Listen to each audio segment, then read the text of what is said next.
program. This is Superheroes and Gods, episode 2. And I'm waiting for my guest to jump in here, Kevin Shrum. So, how you guys doing this weekend? It's been trying week, but we are here. Um, we're going to be talking about the Eternals and Moon Knight and a couple other things. Probably even touch on what is it called? Invincible. That's another show that's on Amazon Prime. I took a look at that one. So when our guest jumps in here, we will be discovering some things that you probably don't know about some of these heroes. We call them old gods, uh, little G. And I actually, I read a comic called Earth X, Universe X, Paradise X, and those are pretty interesting. The mythology they wove in there. So we're going to touch on that as well. That has to do with what we call panspermia. If you haven't heard of that before, this goes into the UFO lore, uh, ufology, and all sorts of things. So I don't want to give away too much, but let's see here. So if this is your first time coming onto the stream, you can find us on dontletthemburn.com. You see the mug back there, Don't Let Them Burn. The artwork back there behind me. I just want to give you guys I guess a bigger visual of the posters. Those are 24 by 36, and I don't want to get up and try to grab them for you. So this one is just like the shirt I have on. It's called These Three Are One. And so the other one is called Be Still. If I could, let me see if I could move out the way for you. There you go. Be still and know that I'm God. Those are on our Teespring store.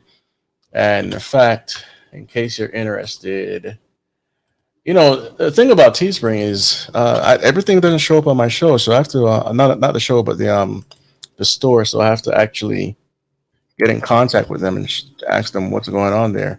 So like they're changing around a lot of things on their website, whatever, right? So anyway, and also you could check us out on Patreon, become a patron. You could also check us out on Twitter, Instagram, Facebook, all those different avenues. Even though I'm kind of upset at those avenues, and that's another story. But I would tell you, it's interesting. We're gonna talk about technology and all that stuff soon, and what's been going on, what has been predicted to actually happen. Predicted in the sense of not like somebody had some premonition and they figured it all out. Some of this stuff was pretty much they were in think tanks, and some of these people were authors and whatnot, so they made these sci-fi um, books, and some of them were communists, racist, if you want to go there. They were some of them anyway, and so anyway, just want to give you a little inkling of what we're going to be talking about in the near future, and you know the whole technical aspect has to be honed in on, even with the comic books. If you don't know, if you're new to this channel, we talk about transhumanism a lot. That's a big topic out there and must not be forgotten. It's always in play. The spiritual realm has to be remembered as well. Anytime you talk about these weird topics, you have to remember uh, the transhumanism, the spiritual realm, angels, demons, and all sorts of other subjects. But that's why we do this show, kind of to you know get you to hone in on those facts. Because when you think about heroes like, um, let's say, Iron Man, well, what is he? What break him down to his to the skeleton? What is he? Who is he based on? In some parts, he's based on movie stars, and other times, It got a little Tesla in him and whatnot. So um, not everybody has these little itty bits of information. I'm not pretending to have it all either. I'm learning as you guys are learning. So those are important pieces of information to keep in mind. I'm still waiting on my guest here. Let me see. Let me see here.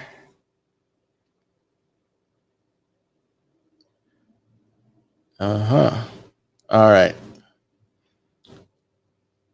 So Marvel has pretty much conquered the niche of comic book movies, and we see other people pretty much either bringing up their own shows sourced off of other comic books, or we see people bringing up new iterations of comic books. But Marvel is pretty much the king on top of the hill right now, the king of the hill.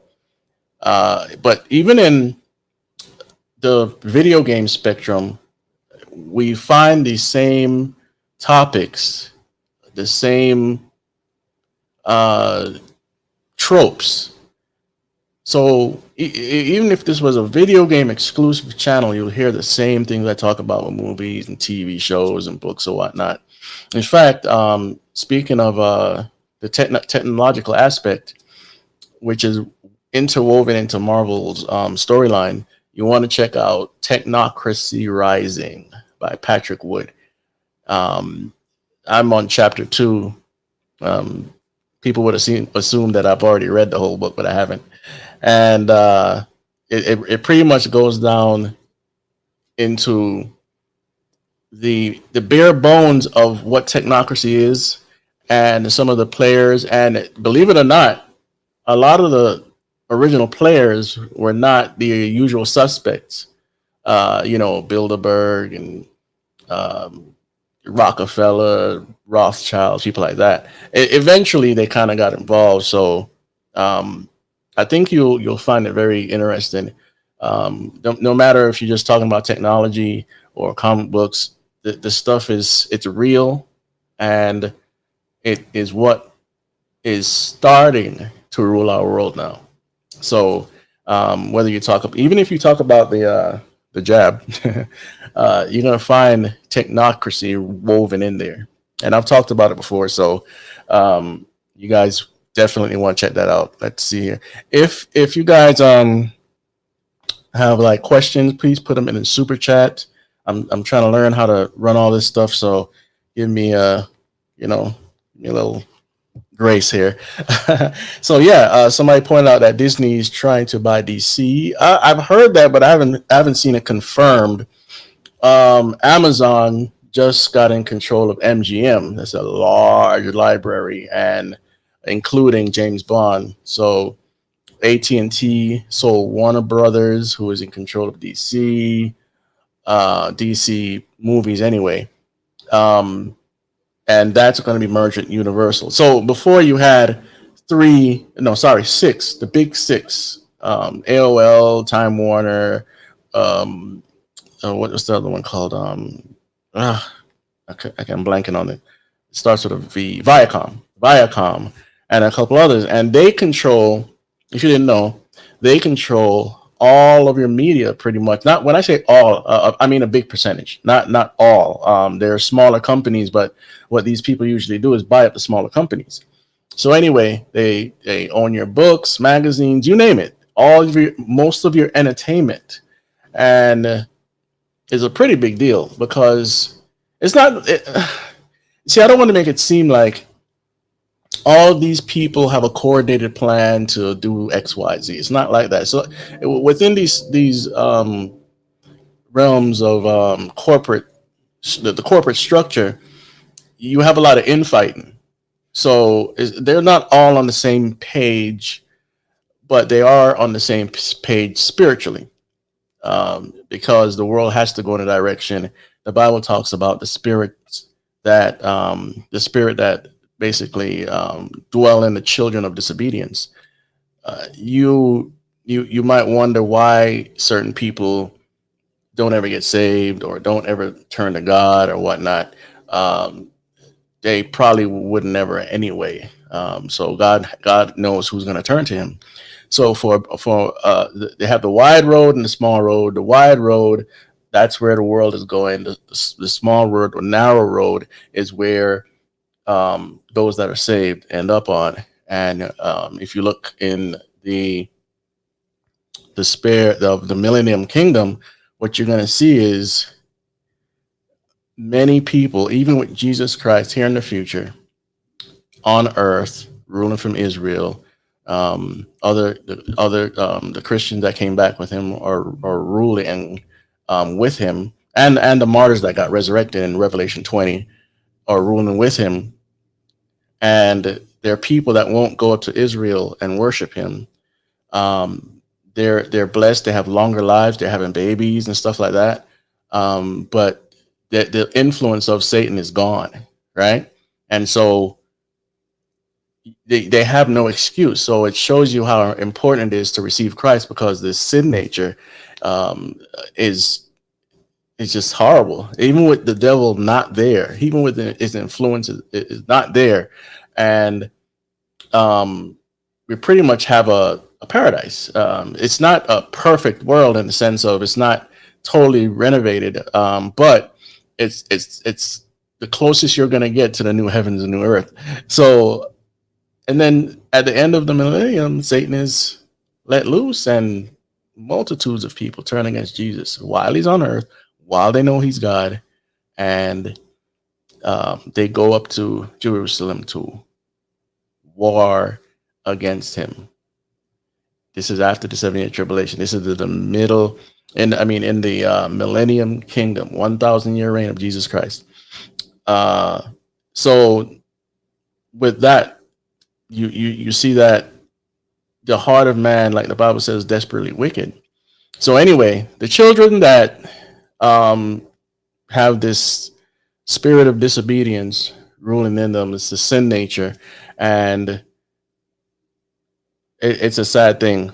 But why do you see entertainment going to darker places as we progress as humans? People have this humanistic idea that we're going to get into a utopia when the world is really going to turn into a dystopia.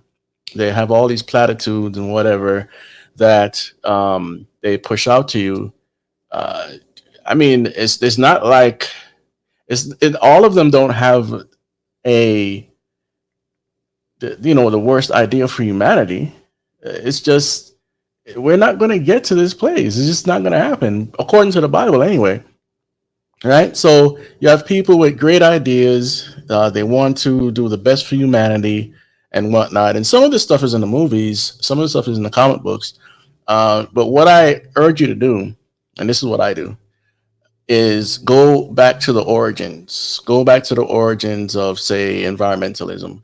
Go back to the origins of communism, socialism. They're all pretty much the same thing, just different iterations of it. Find out where these things actually came from. Social justice, part of the same thing. Find out where it came from. What does it really mean?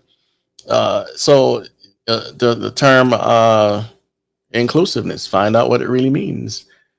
Diversity, we know what a diverse thing is, but what do they mean? Find out. Find out about the United Nations. What are their policies? What do they really stand for? This stuff is propagated in Marvel as well. You saw, what was it? Captain America Winter Soldier. I think that's when the Black Panther came into the scene.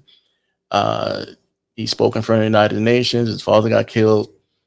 And the United Nations is held up as this very altruistic conglomerate of people that want the best for humanity. But find out the history, see what they've done, what are their policies, what do they want to do? Because this stuff is ingrained in our entertainment. Avengers Endgame and Infinity War. This stuff was ingrained in there as well. Thanos pretty much a mouthpiece for the UN. Check out something called the Strong Cities Network. Why is that important? The Strong Cities Network. And don't just take everything from their website. I mean, you can go read, and see what they say, but I would say take it with a grain of salt that this is a good thing. Okay. What else? Superheroes and gods. We've talked a lot on this podcast about where some of these superheroes come from. And so, how do you do that? It's going back to my point. Go back to the origins and find out who created what and what was the purpose. I mean, of course, money is the main purpose for this stuff, but some people had spiritual ideas as well, and you want to find out what these spiritual ideas were. And so, um, you'll find a lot of interesting things once you start researching. Uh, I read. I don't read. As much as I want to, I read, and you have many books out there written on this stuff, and the world is not lost on where some of these things come from. So you'll hear people online saying, "Yeah, the gods are fighting. There's gods, the gods, the gods, the gods." As a Christian now, you have to ask yourself, okay, what does this mean for me? And we're not legalistic on this streaming this podcast, but I think certain things you have to be pretty much wise about. What are you going to watch? Why you're going to watch it? And how much affection you give to it. So that's one of the reasons why we do this program. And, I really want to bring it home about the old gods coming back. Let me contact my guest again and see what's going on here.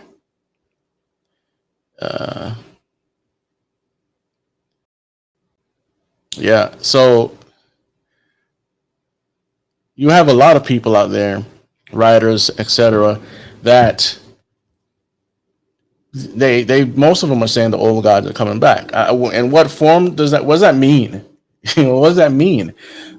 Well, like okay, so there's a book out there called Game of Gods, written by my friend Carl Tykerd, and he's been on the program before, so go back and check it out. And he talks about people saying they've been visited by a spirit called Athena. Most of us have heard that name. Some of us don't know the correlation, but it's a pagan god, right? So why is a spirit manifesting to say that I'm Athena, or whatever else she says, right? Why? Some of these spirits, they are what they call today non-binary, and they switch genders. So say for instance, Baal or Baal goes into Zeus and the moon god, which we'll talk about tonight. But it also goes into Diana. Katniss Everdeen is inspired by Diana, and she has the moon symbol. If you look up, pictures or artist renditions, I should say, you'll find out that there's a lot of correlations, and the moon god was more worshipped than the sun god. Interesting thing. I watched Cruella last night, from 101 Dalmatians, and it was interesting. There's some research I have to do into what was going on at the beginning of the film, because she found two friends and one of them was named Horace. I'm like, Horace? Why would they name it Horace? And another friend, I can't remember the name of the other friend, and it might not have any big connotations to it, but I still have to read, because it's like a trinity. And Corella seems to be demon possessed in my eyes, because she has a split personality. Her whole character is based off of duality anyway, right? She's born with half of her hair black, half of the hair white, right? And for most of the movie, it's this duality playing. I'm not going to give you. Well, I usually give spoilers on here. For those that don't know, this is a Christian program, and I give spoilers. Okay, but if you plan on reading, not reading, but watching this movie, and you're in a mind frame to see the deliberate message, actually. So what we have here is, I believe, an allegory to the female Satan, because her name is Corella Devil, and she has a car called the Devil. And also, you know, I'm trying not to give away too much, but there's a family correlation there. But the family correlation doesn't have anything to do with biblical stuff.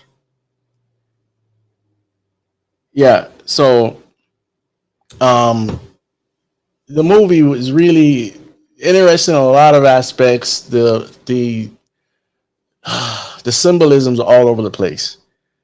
But this is coming from Disney. So Disney, who Disney is, and they usually put out occult materials.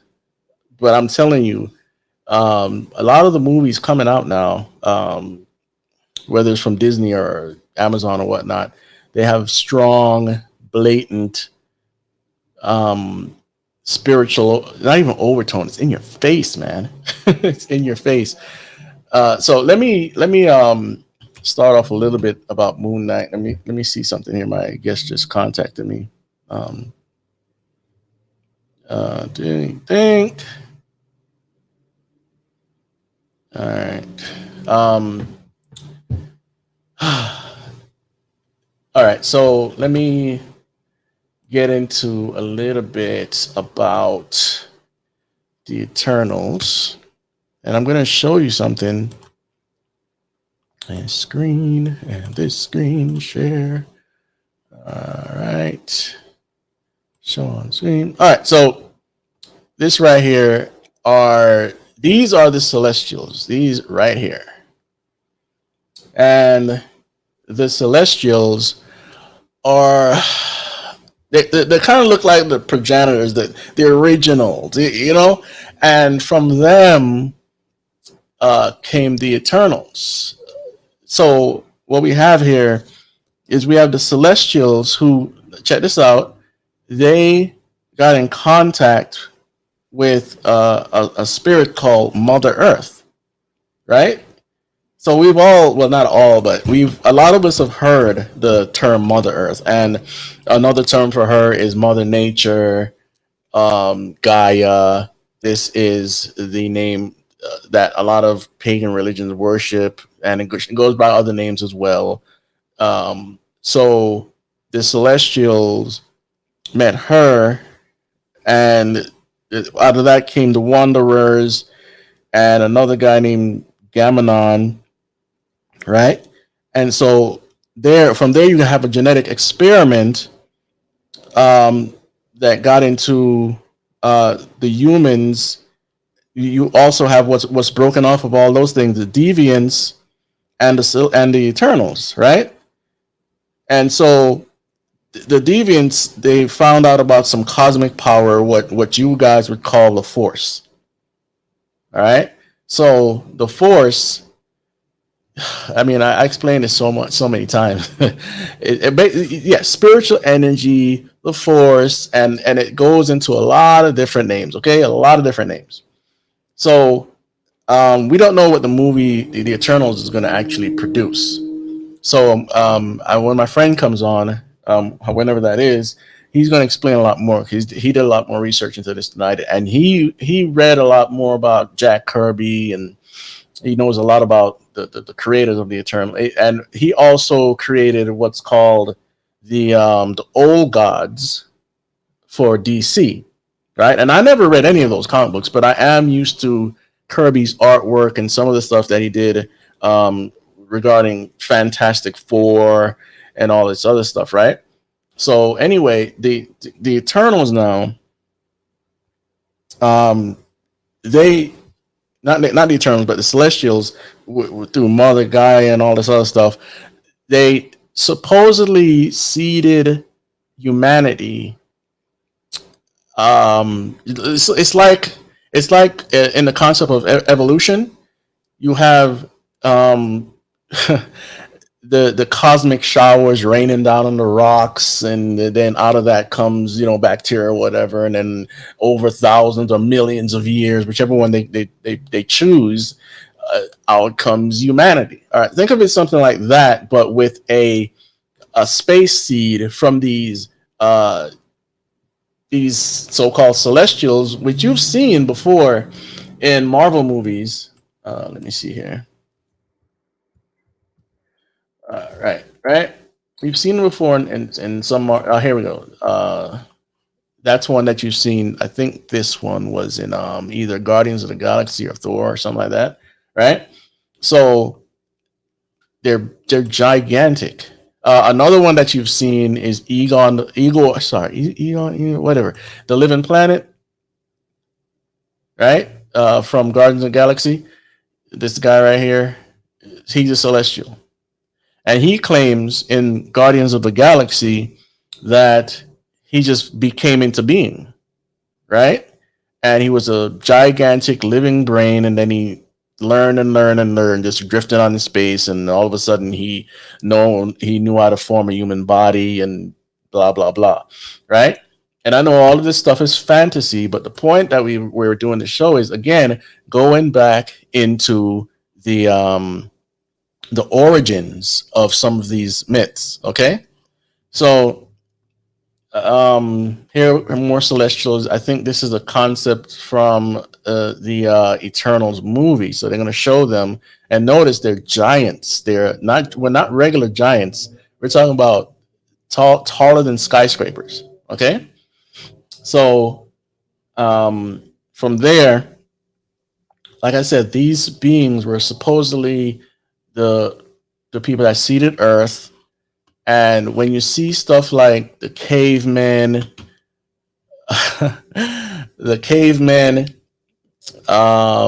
Thor, Hercules, and all these other names we could bring up, the seed from the Celestials is supposedly in those people.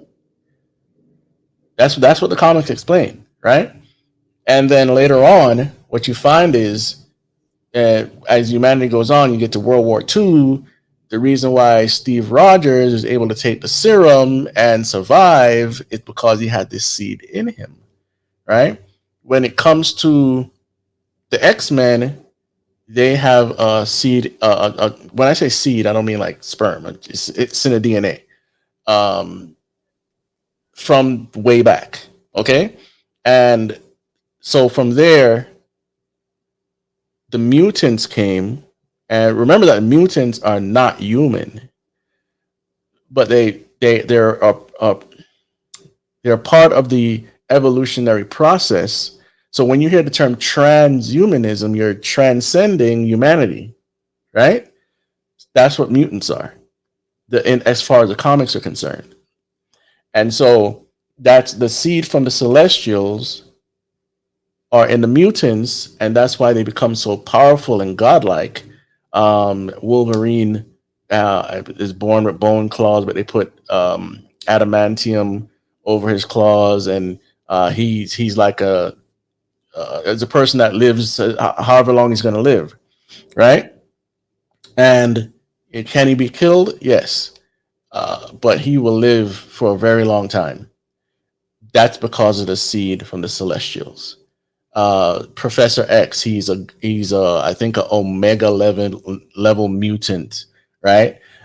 So still, we have an amalgamation of evolution, the old gods, and all this stuff coming about in our time, and 2020, whatever it was, 21st century, right? And back in the 20s, 30s, this sort of stuff started to become relevant.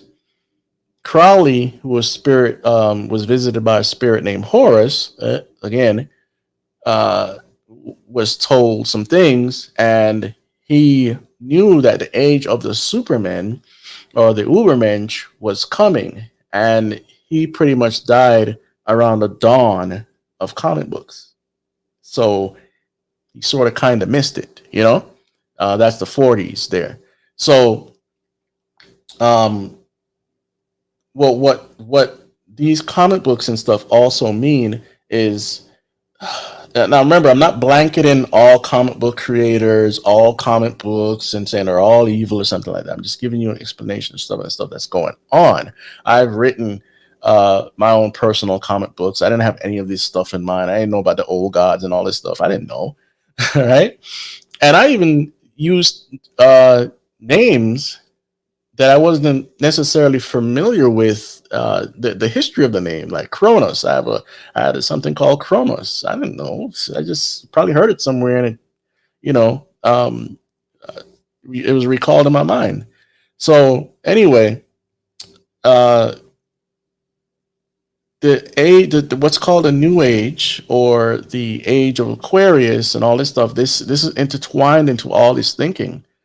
So if we get all of this down, we'll understand exactly what's in front of us. And it's not just in comic books, but since this is superheroes and gods, we are going to explain the comic books. So anyway, I'm going to show you something else. I think it's going to be a while before my guest actually gets on here. So I'm going to show you this comic book where you can go and find it wherever you find it. Let me see here. Big picture. There we go. All right. Show. All right. As you can see, this one is called Earth X, right? And in this one, it might be the prologue or something. So it talks about the Watchers. It talks about X-51, and he's calling him a Watcher, right? And supposedly they took his face. It's pretty much a robot-like being, okay? And a person is saying, this is the purpose of which I brought you here to the moon, yes, but why are you still distressed that you have been transformed? You were never blood and flesh, but wires and rivets and pistons, right? God, it was my face. It was all I had, right? The face of all mankind has changed, X-51. Would you now emulate a race that no longer exists? Would you choose to be a ghost? A ghost in a... And he says, no, to Iongli, and he cuts him off again. Good. This is your home now. I must know what transpires upon the earth. I am blind without you. Tell me, X-51, tell me what you see. I'm not going to read the whole comic book. I'm just showing you here. I think this whole X-51 thing, in my eyes, is an allegory for a human that's going to be deconstructed in everything he believes, because that's what happens in the comic book. Because remember, he thought he was flesh and blood, but he's telling him now, oh, you're just rivets and wires and pistons. And so it goes on. This is the X-51. Why was my flag burning and all this stuff? I'm not going to explain all of that stuff. But he's on the moon, and he's now an official Watcher. If you're familiar with the Book of Enoch and stuff like that, you'll know, they have their Watchers, the angels that came down from heaven and did things, right? And so it's a very long story, but it explains as it moves on. These are the Inhumans, and Inhumans are another branch of what we would call the Celestials, but they're not Celestials. They're lower in the tier of beings. Okay, they made a show out of it, but it was horrible.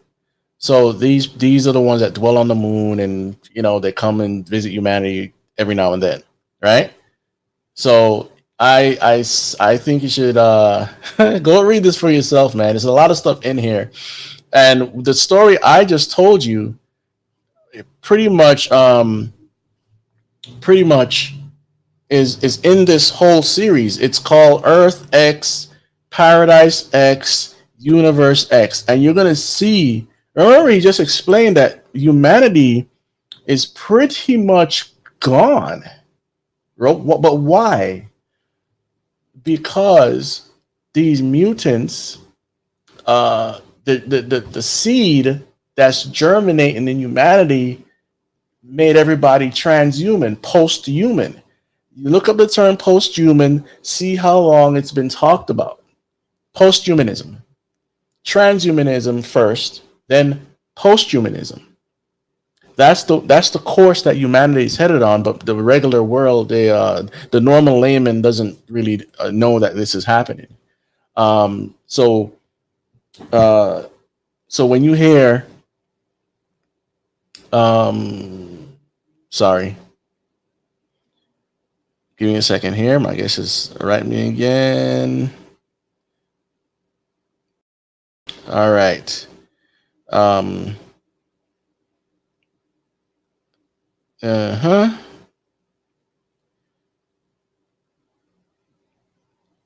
All right. So when you hear people like Elon Musk, Bill Gates, the usual suspects, and other people too that you don't know their names, talk about, transcending this, merging with AI. These are the themes in the comic books. Not that they're reading comic books. I'm just telling you that's the themes. Because humanity is being led to such a point where we think we're in control, but we're not. It's a spiritual forces. We have God that's in total control of everything, and He wins no matter what. But the spiritual forces that want to lead humanity to the same place that they're going, they're fooling humans to believe that if you merge with AI, you'll become a god or you'll be better. All this other stuff. Check out 2045.com. Go look at the video, 2045.com. Look at their, I think, half an hour presentation, and you'll see everything I'm saying is true. Robots will take over the world. You will become superhuman. That's why they're working on super soldiers and all these things, right? Is it happening right now? Yes. It's not coming, it's here. But it's not in our regular populace yet. Just like drones are going to be everywhere. Shark drones, boat drones, truck drones, cat drones, you name it. They already have dragonfly drones. So all of this stuff is already here. It's just not everywhere yet. Because when this stuff is unleashed on humanity, it'll be, the world is going to change a lot within the next 10 years. And why do I say 10 years?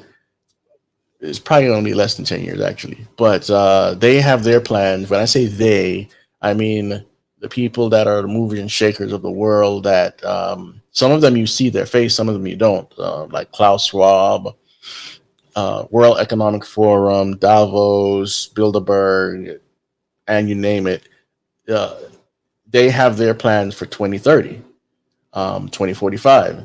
So if they have plans, they want these plans to come to fruition, right? So you want to read, again, Technocracy Rising. You want to read COVID-19, The Great Reset. Read both of those books. Read Technocracy first, and it'll just open up for you.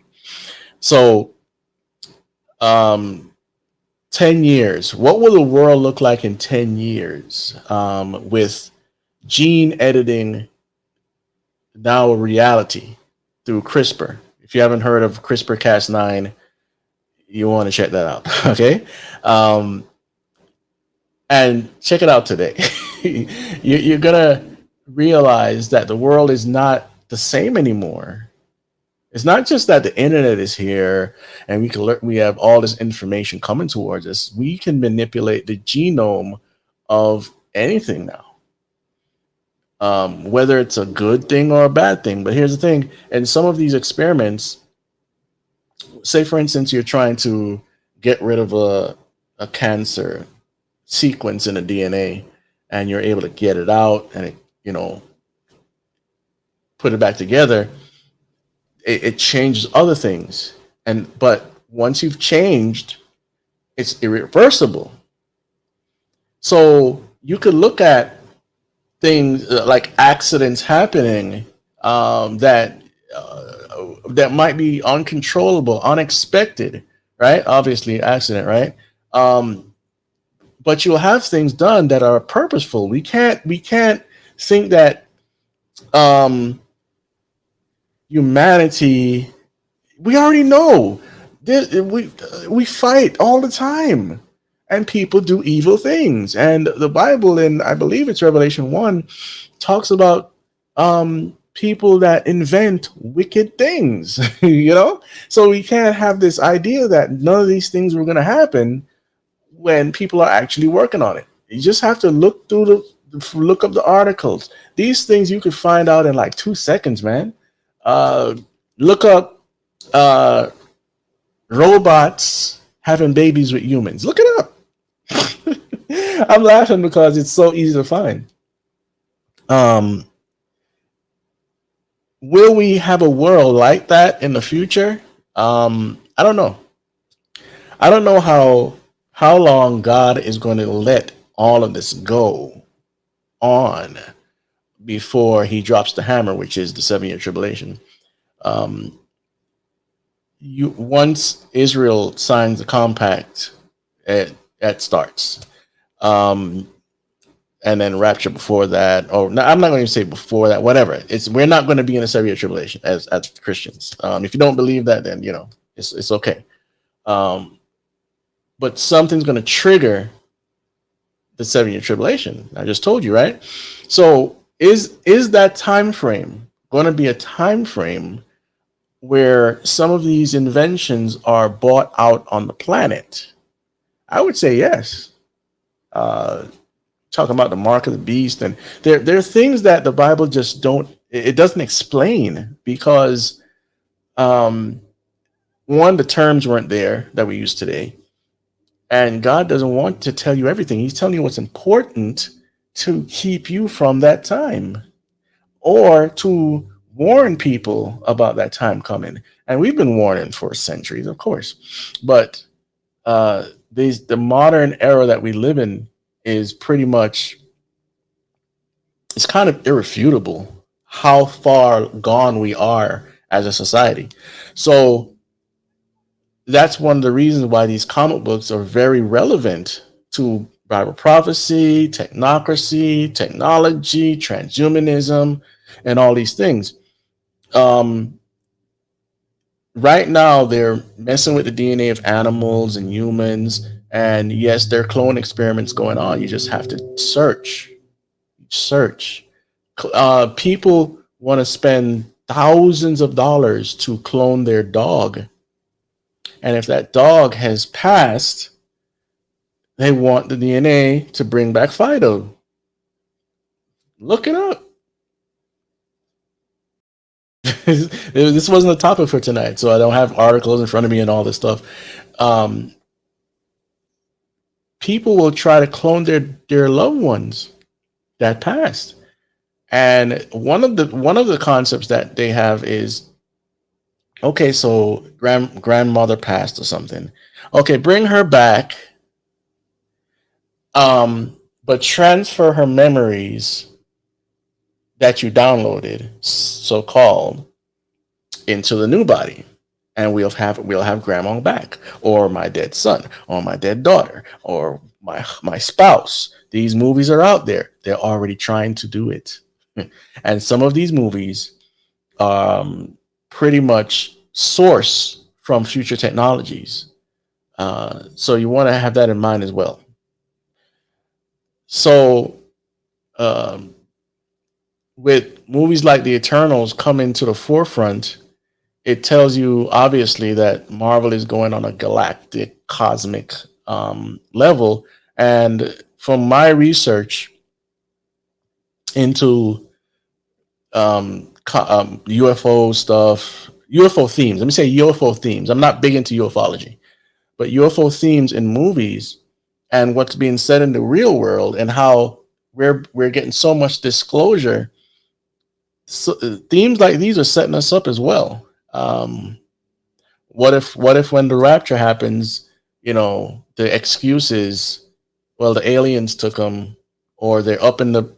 We've explained this on the program before, and I've showed proof that these sort of themes are in New Age novels, or just books or whatever. So they're going to explain away through the rapture. And what you saw in Avengers Endgame was pretty much that. It was the reversal of the rapture. The rapture happened.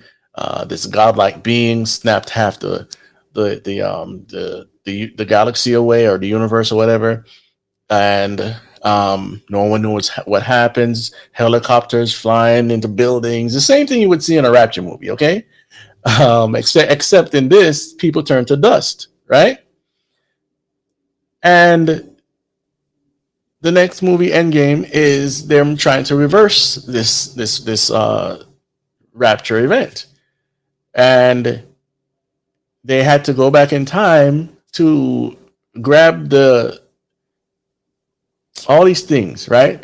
I don't want to go through the whole explanation of that movie again. And this same supposed, this allegory to a god, Thanos, who is a deviant, comes from the past to rain down wrath on planet Earth. It's there, man, right? So it's going to be the time that we're building up to is very interesting, very interesting. When you get all these pieces together to see a bigger picture, we're painting a canvas here on this program. Okay, we're painting a canvas to kind of bring all these pieces together. So many different themes, and it took this time in history for us to start putting these themes together. Before, it was almost impossible. And the people that wrote books that put a lot of pieces together, they were on point for their time. And then we take their information and put it with the new information, and it just explodes in so many different directions. It's hard to keep up with. I can't keep up with it. You can't keep up with it. But once we piece some of these things together, through different sources, it all starts to make more sense. Now, when you piece it together now with the Bible, it even makes greater sense.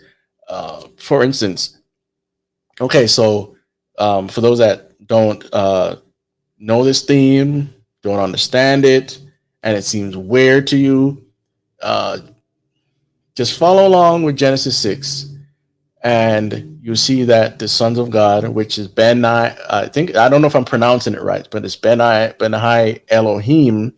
That term is usually for angels. So, you do what you want with that. The sons of God came down and had, relations with the daughters of men. And from there, the giants came. There are other interpretations for that, which is like the Sethite theory and a couple other theories, right? And so I stick to what I just told you, that the actual angels came and mated with women. It doesn't mean that because they're angels, which means messenger, just means messenger.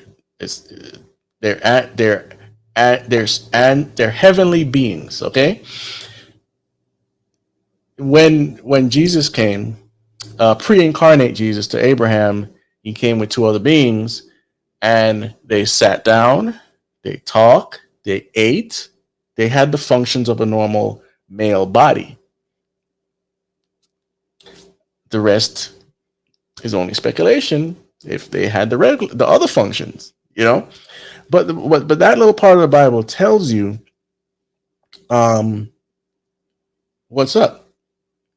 And so if they tried that back then, the spiritual forces, why would it be so far-fetched that they would try it again in the sense of DNA manipulation and all this other stuff?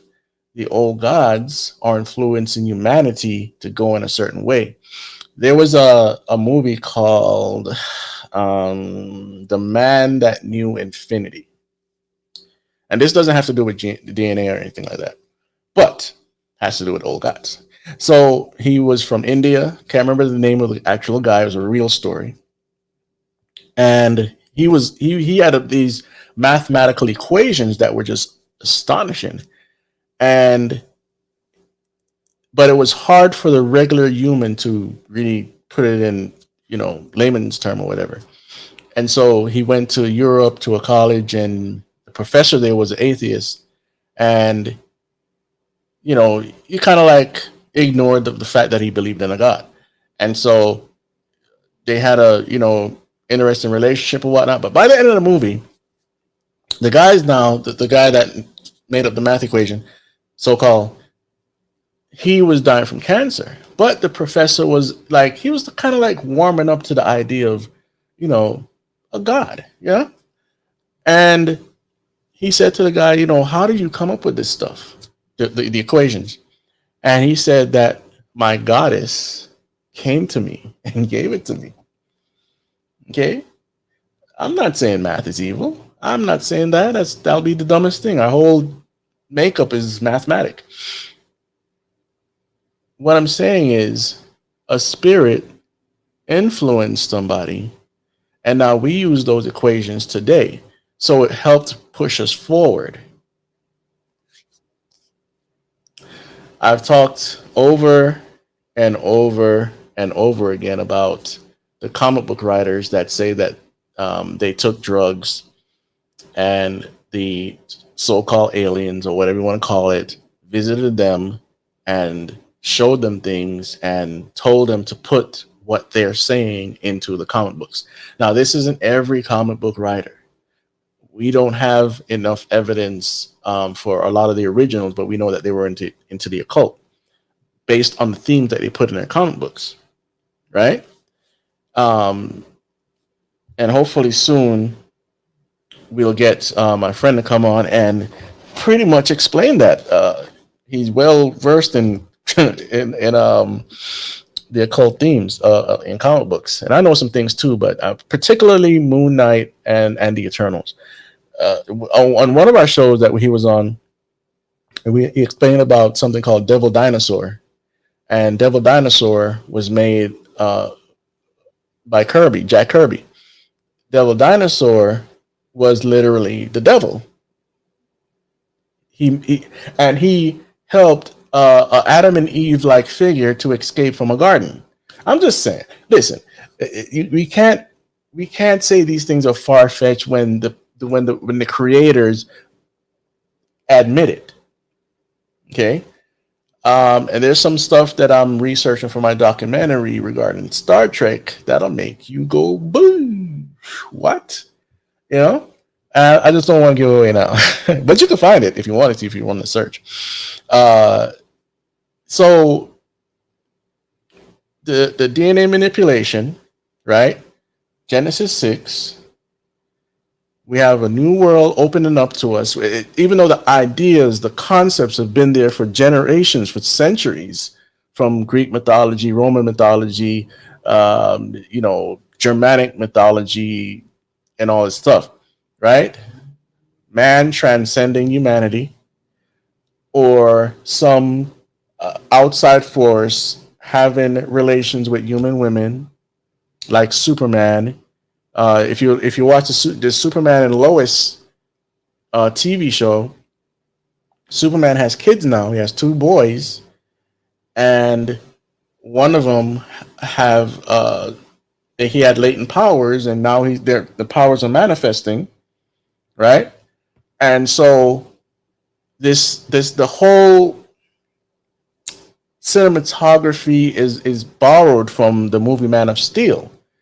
And in the Man of Steel, Superman was sent to planet Earth as a boy with the DNA of all the ancestors in his bloodstream, so that when he gets here and grows up and falls in love or whatever, he protects the planet, but he seeds the planet through a human woman that will create a super race, and the super race will control the planet.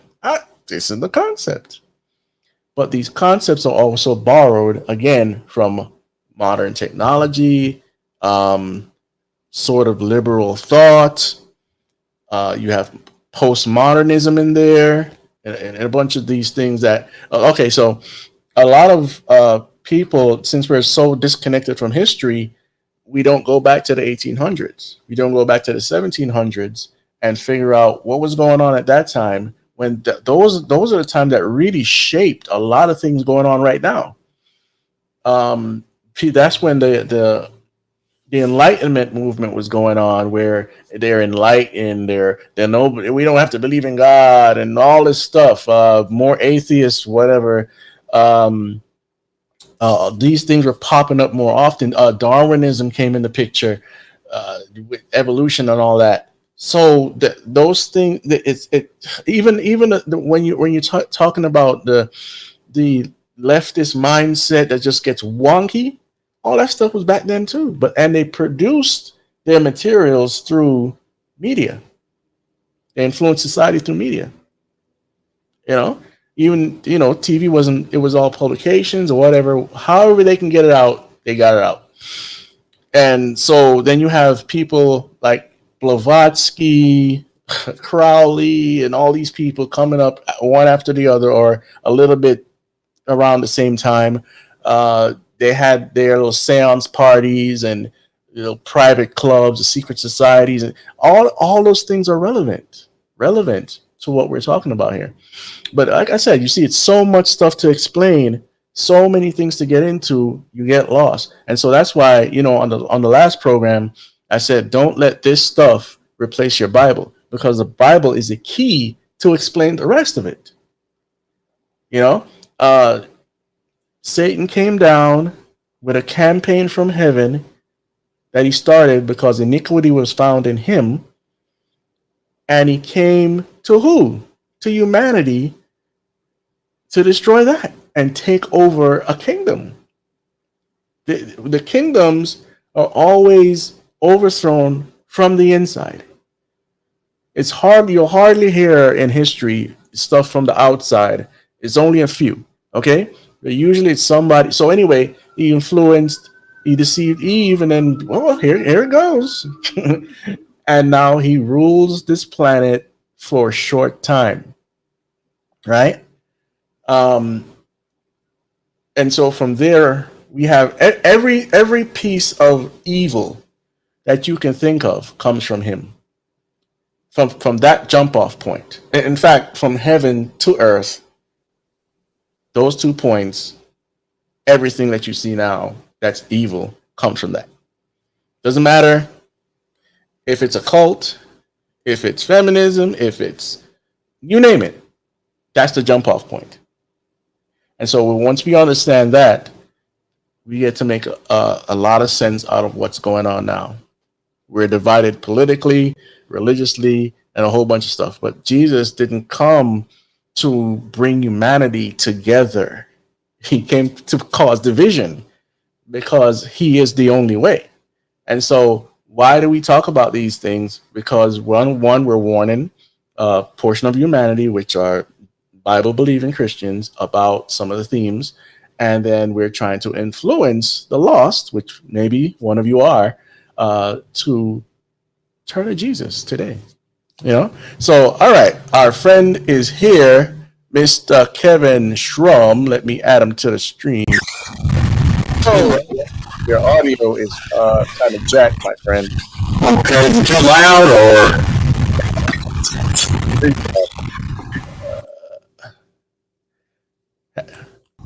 I had to lose you. Should I try to talk again? Yeah, try it again. Okay, so try either stepping it back a little bit from your mic or turning down your mic a little bit. Okay, how about now? It sounds better, but now you need to go up a little bit. Okay. Just let me know when. Try. Okay. How are we sounding? Sounding decent. Okay. As we go, I'll let you know if you need to go a little higher or lower. Okay. All right. So, that was a long explanation, almost an hour. And I went all over the place, but I think we've primed the audience. I talked a little bit about the celestials. I talked about transhumanism. I talked a little bit about the Eternals from what I know. I didn't go into everything. when we went into gene editing, Nephilim, blah blah blah. Right? Yep. All right. So, And I guess what a time to be talking about it now that it seems like we're in a phase of soft disclosure, about UFOs, and some say we're going to get full disclosure, which here in June. I don't, I kind of disagree with that. I think full disclosure will be after the rapture. I think that's their ace in the hole of how right, they're going to talked about explain that it as away. well. Yeah, yeah, yeah. But You're on it. we are definitely in soft disclosure now. And, as we've seen the Eternals trailer dropping the other day, it's all coming together, as you mentioned in that message you sent there to the group, the return of the gods. I think Yeah, that's what 2021 is really shaping up to be. yeah, and none of this is by accident. And when I say that, people are going to be like, "Yeah, Chris, they planned the movie." Of course, no.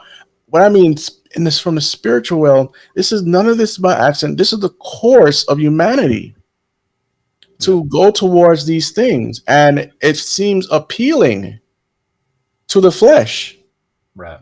right? And in some cases to the spirit, because some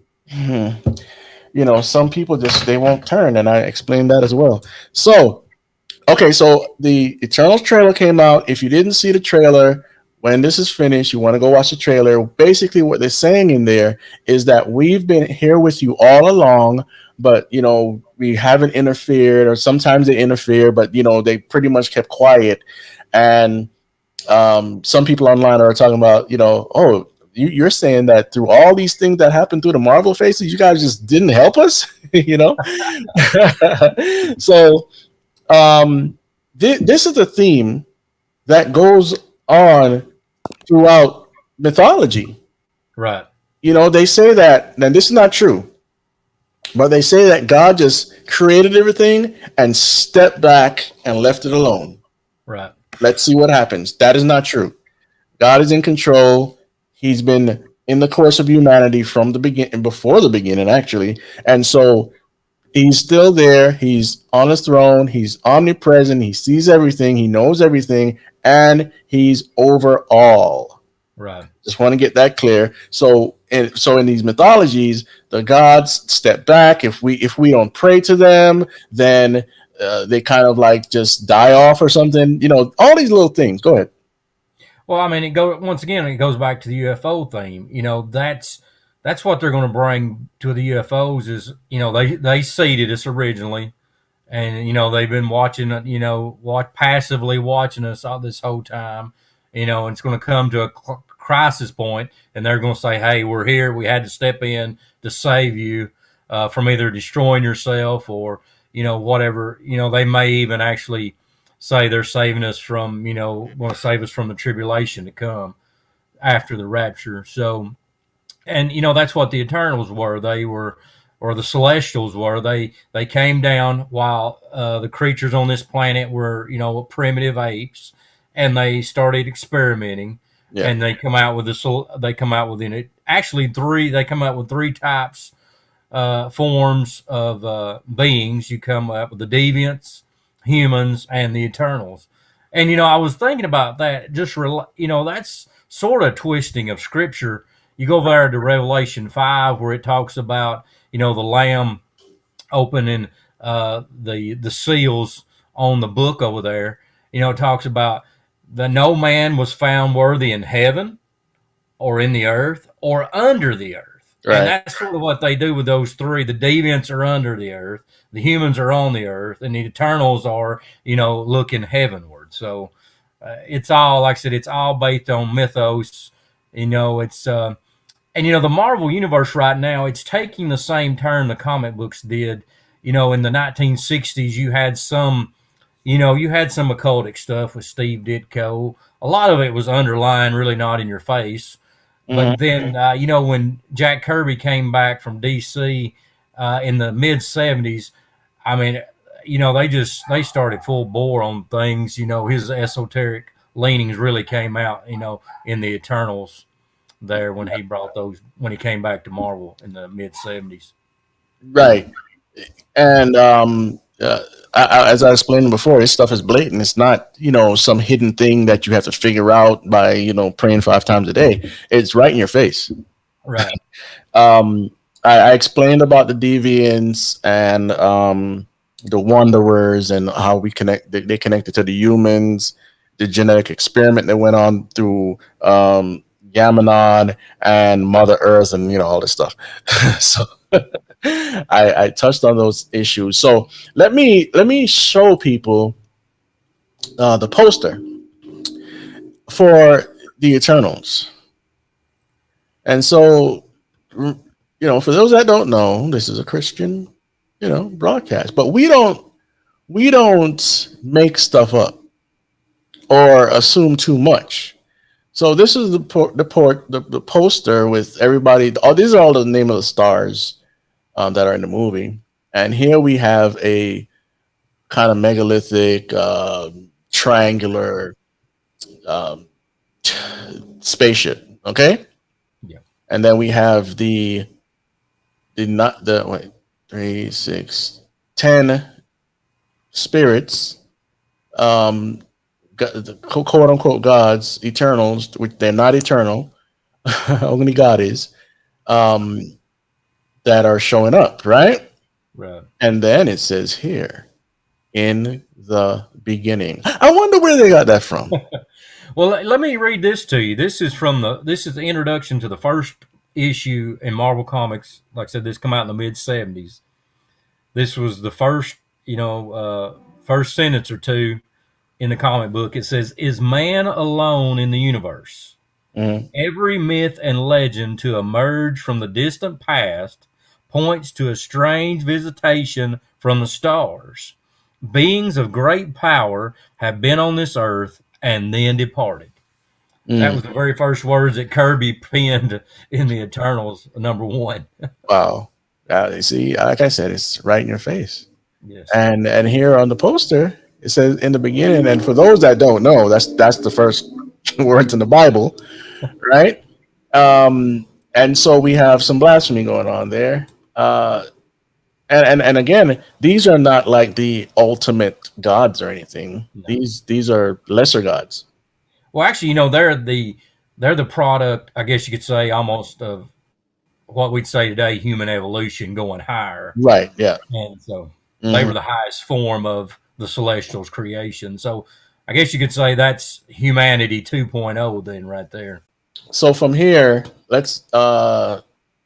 What else would you like to say about the Eternals? Um, I guess it seems like you've already went over as far as their origin. Um, but you know there's a connection to the mutants in this as well. Hmm. Um, I was going to read this to you. It says the implanted DNA structure has been revealed. Uh, Talking about them, messing with the Celestials, messing with the genetic code of the early hominoids. It says the implant. Well, I'll read this. It says Earth nearly 1,000,000 years ago and implanted. For example, the Celestials first visited Earth nearly 1,000,000 years ago and implanted a special genetic code into the early hominoids. This implanted DNA structure has been revealed to be not only the source of the ability to select random humans to develop superpowers upon exposure to dangerous environmental catalysts, it also allowed for the development of benevolent mutations that cause the existence of inborn potential superpowers in mutants. So they use that also to explain like the existence of the X-Men and Right. the other mutants in Marvel. Absolutely. And I was explaining to them from, remember the comic book I said Earth X? Yes.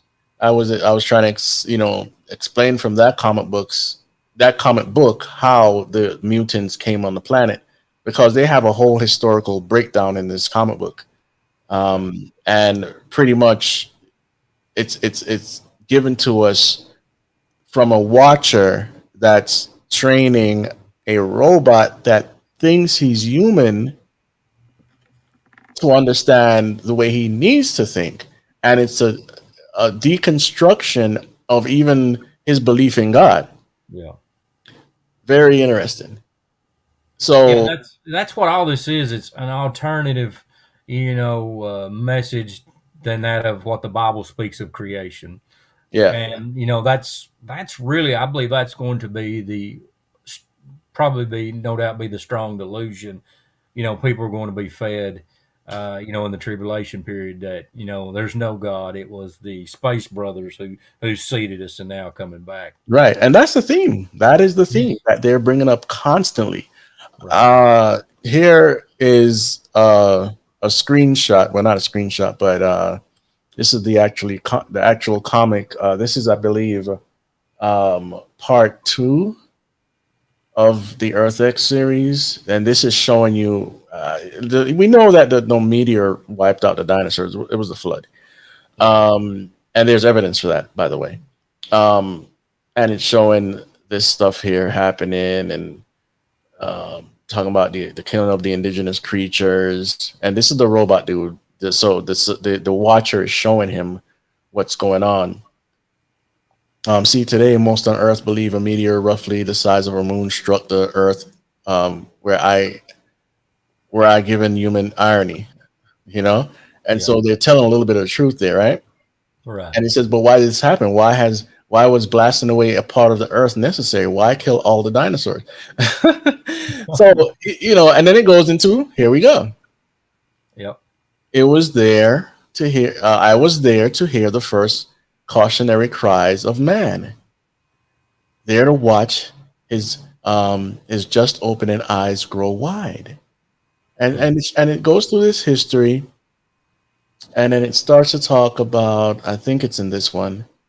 Let's see. The Celestials took the raw life from Celestials took the raw life form known as man and molded that clay within their hands.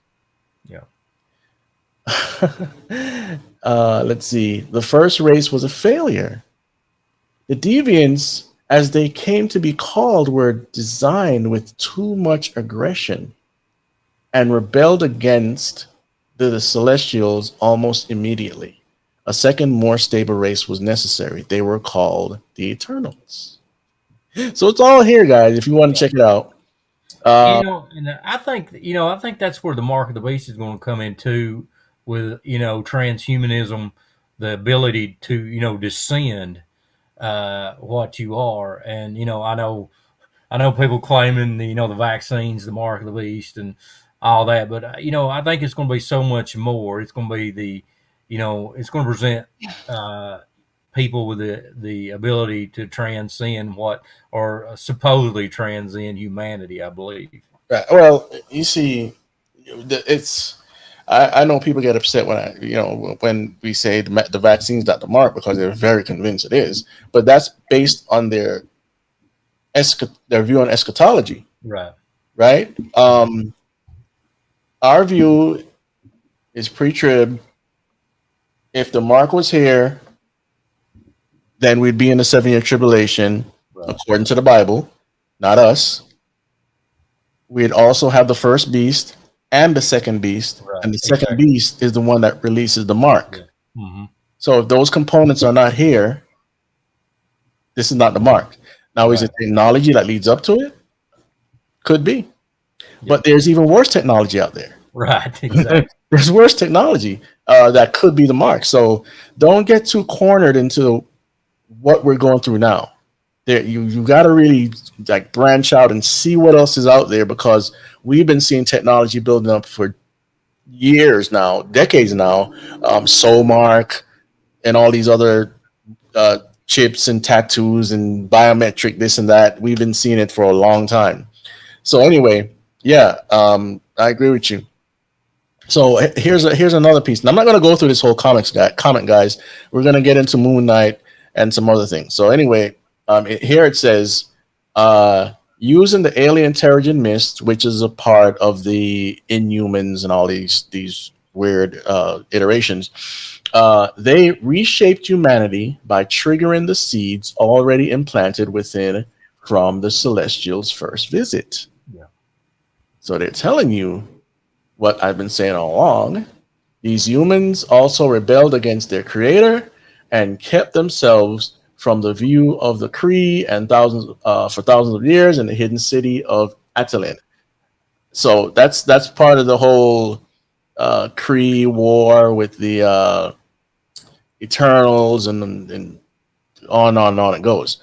So Atlanta, there's an Atlantis connection there as well. Yeah. yeah, Atlantis. Um, Let me try to find something a little bit more connect. Okay, so let's see here. 1,000 years ago, the third host came to Earth. Sorry, for the sake of all who would lay claim to humanity, the third host appeared before the various alien beings, animated by myths from Odin to Asgard to Zeus of Olympus. The result was an agreement that the celestials, as well as those beings who considered themselves or were considered gods, would not interfere in the affairs of humanity. How could they know that the seed had already been planted within the human DNA? Yeah. How could the gods know that all humanity, if left alone and to their own devices, would one day grow beyond even these immortal beings, grow beyond the Eternals? That's a question mark. Beyond the Deviants. And, they go on and on. And so they show more history, you know, getting into different parts of the world. And then it gets to, I think this is around 1940s here. Let's see, 20th century, that the seeds which lay dormant within humanity began to germinate. It would Hmm. not be till then that man, the created and recreated being, at last said, "Let there be life." Oh man. Uh, I tell you, it's just is so blatant. yeah. Let me see. The guy here saying, "Gentlemen, I present before you an android of my own creation." Yeah. So this goes into, again, transhumanism, technocracy, technology, where we're going to create something that's not life and pretend that it is. Yeah. And we see this in Star Trek and everywhere else. Um, and this guy is saying like Android. What do you mean? Right? So this goes into 1940s. World War II was the greatest war your world had ever faced. It sparked humanity's greatest advancements thus far. It germinated the celestial seed X-51, Wow. right? Yeah. This germination manifested itself in many forms. In the Human Torch, the form was artificial synthetic, but still in its essence, life. Hmm. With Captain America, a frail man was given the drug which advanced him beyond normal human attributes and abilities. With Namor, the Submariner, human mutation actually occurred through natural and environmental means. What they're saying there, he evolved, Right. and on it goes, right? So what happens in this comic book is that this seed germinates so much in the future that most of humanity become mutants. Right. Mutants. Um, I think this topic should be taken seriously, not in the sense that you have to go start protesting and banning books and all this other stuff. I'm just saying correlate it in the right way seriously, because this is influencing humanity, whether it's good or bad, you know? Right. And as you see, there's a lot of blasphemy in these books, these comic books, which were originally written for kids, because both sides of the spiritual forces, one needs to claim the children. God says to raise up a child in the way it can go, you know. Satan says, "Let me get the kids. Yeah. I'll raise your generation for you." And for the most part, we're letting him do it. Right. Just throw our kids in front of the TV and do whatever we want, and it ends up how it ends up, and then we're like, "What's wrong with them later?" But anyway, that's a different issue. So, all right, so we just went through Earth X, And basically this whole long comic book series ends up with what we're talking about right now. An alien force comes in, and the superheroes, the mutants, the post-humanists have to save the planet. Right. This is what Eternals is building up to. Mm-hmm. It's a restart basically of phase 1, but it's phase 4. Right. With celestial beings. Yeah. All right. Anything you want to say? No, that was good. All right. So, can we break down some of the characters? I don't know all the characters. I don't know, but we have one that is like the Flash. Do you know the name? No, I'm not. I'm not familiar with. Yeah, in the trailer you'll see her run really fast. Yeah. It's basically Mercury or Hermes, the messenger of the gods. Yeah. He runs fast, or in our modern vernacular we'll call him Flash, the Flash, and he uses the Force, the cosmic energy, what we would call demonic witchcraft magic, to run fast, right? And within the mythology in the comic books of Flash, he used the Speed Force, which is an actual place, and within that Speed Force are old gods, little g, and they've granted him the power, or in this case, the Eternals, that one that we're talking about there. I don't know the name. Granted her the power to run fast, because this is the Marvel universe, so they're not going to use the same terms. Right. There's another one. Bakari is her name. Yeah. What's the name? Bakari. Yeah. I would like to know if you could find out real quick. Is that another old name for a pagan god, or just something made up? I mean, yeah, it's another form just for Mercury. Yeah. Looking at. Okay. So that name, what I'm saying is that name actually exists in the old world. Right. Wow. And do you know from what civilization or what source? Roman? Yeah, I guess Mercury would be. I think Mercury is Roman. The Roman, I think, name. Right. Yeah. I'm pretty sure I'm double checking that. Oh, and for those that don't know as well, you might want to look up a person called Hermes Trismegistus. Yeah, Mercury's the Roman. No, actually, Hermes was the name. No, yeah, Greek guy was Hermes. Yeah.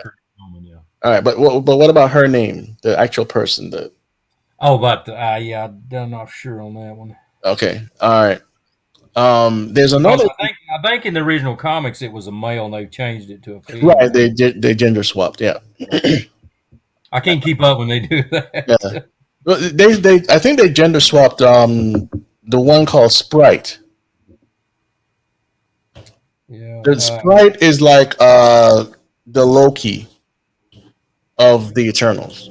Well, the original name was Mike Kari, and they did that with Icarus. They changed when he first appeared. His name was Ike Harris. They just broke it down into, the two names. So, because I know they have one called Icarus in there. Yeah, and that's why I said when he first appeared, he went by Ike Harris, and that's what this guy Mike Harry. Yeah. Oh, okay. Because for those that don't know, Icarus is the one that went to get the knowledge of the gods and flew too close to the sun and all that stuff. You might want to take a little look at that to understand what we're talking about there. Pretty much, how we would call that is he was trying to get secret knowledge, right?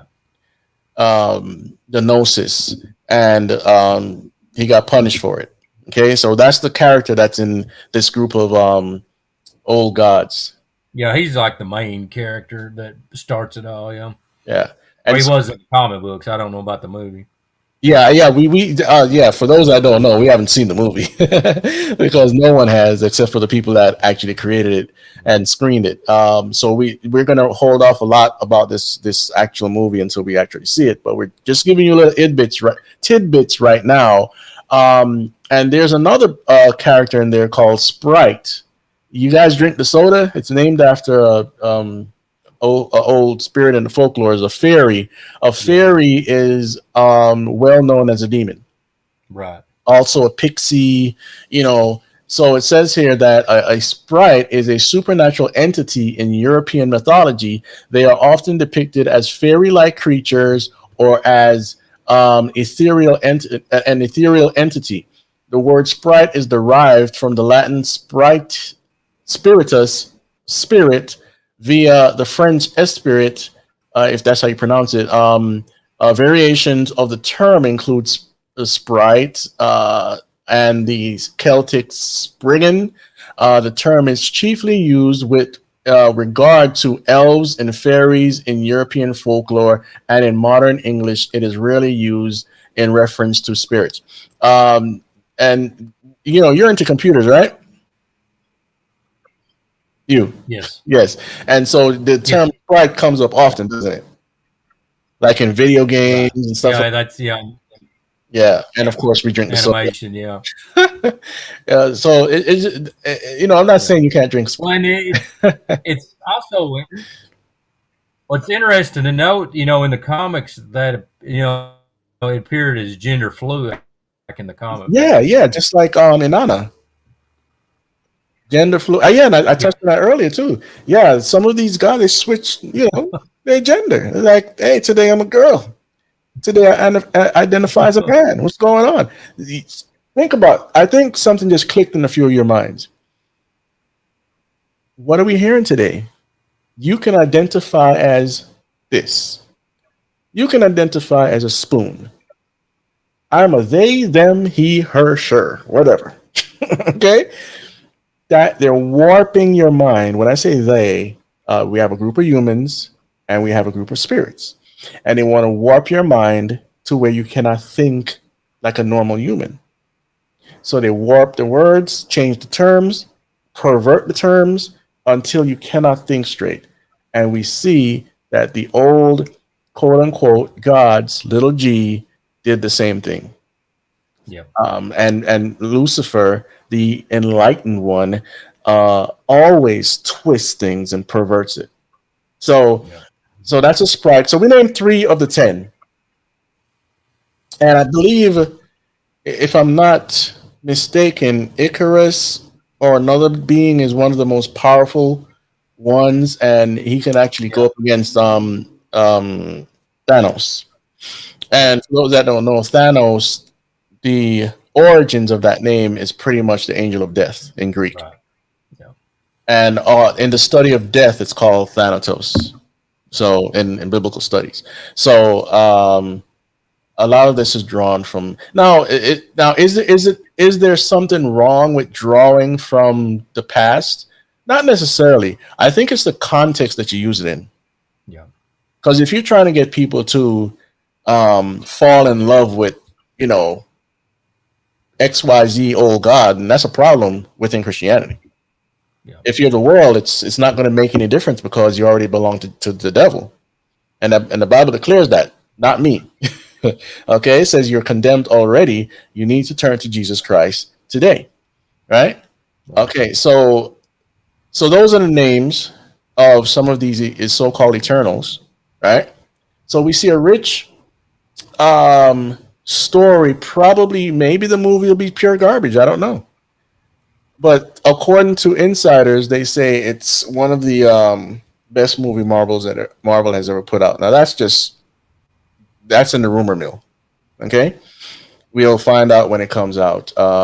It's up to you guys and girls if you want to support the movie or not. This is. I'll tell you this. You know, those comics, they used to be in the quarter bin when I was a kid. You know, nobody wanted to read that trash. So I don't know. Something about me tells me the movie's going to flop, but I don't know. Maybe not. Yeah, I mean, look at Captain Marvel. Yeah. It made $1 billion, but in my opinion, it was trash. Right. You know, and not because of Brie Larson or anybody else in the movie, or the occult connection. It was just trash to me. It made $1 billion coming off of the success of the other movies. Now that we've had, the CV, the bear bug, uh, there's a gap in the releases, and so you have to start over because they were supposed to release Black Widow Yeah. and then Eternals. Well, the problem with that, Chris, though, I think it's going to just lead more people anticipating these movies, so they're probably going to be a success no matter what. Right, because and plus we also have WandaVision, Yeah. Falcon and the Winter Soldier. For those that don't know, those are shows on Disney Plus. Then we have Loki coming out, and that looks good. Like as far as entertainment, what else? We have Hawkeye, What if series? Yeah. What If series, and a couple others. So they know what they're doing under the guidance of Kevin Feige and the two other people that it's a trifecta that are leading this whole thing. And for those that are like skeptical of what we're saying or whatnot, we're not saying that there's this um, massive, dark room conglomerate that's like, let's corrupt the world, give them the demons. It's not that. But again, the spirit of humanity leans toward these things, and we're in the age where these things are going to rise up more than before. Yeah. I mean, all these characters, I mean, they've been around for 40, 50, 60 years. It's just now they're going mainstream. Absolutely. And can you tell me, because I believe it was either the end of the golden age of comics or near the silver age where a lot of comic books were banned? Yeah, they're around. I want to say in the right before around the gold, like you said, the golden age, silver age, around the late 50s. Some of them started getting banned until the early 60s. Then the silver age started coming out, and that's when they started gaining a lot more popularity. Right, and then it died down again. Yeah. And then in the 80s, it made an explosion. Right. And here we are. And right? then it died down again in the 90s to a degree, and then it just started blowing up again. Yeah. And then a lot of the early superhero movies failed. Right. Fantastic Four. Yeah. That was awful. And they had 2 iterations of that, right? Right. I believe. Or was it 1? No, they had. I think one of them just wasn't very widely put out. But you had the Punisher one that was awful with Dolph Lundgren. Yeah. But I remember as a child they had a superhero. DC had a superhero series that was going to come out, and it looked like a soap opera. But as far as the frame rate that it was filmed in, and I was a child, and I was like, "Whoa, this looks good," and I never saw it after that. And so as children, we soak up everything and we get excited over things we've never seen before. And this stuff is nothing new. Even though comic books are fairly new, these stories aren't. Right. All the way back through mythology, you had to have a story. And even the way God communicates with us every day through his word is through stories. Stories about the beginning, stories about the end, story about salvation, story about the Jewish people, on and on and on. So Satan's stories are perverted.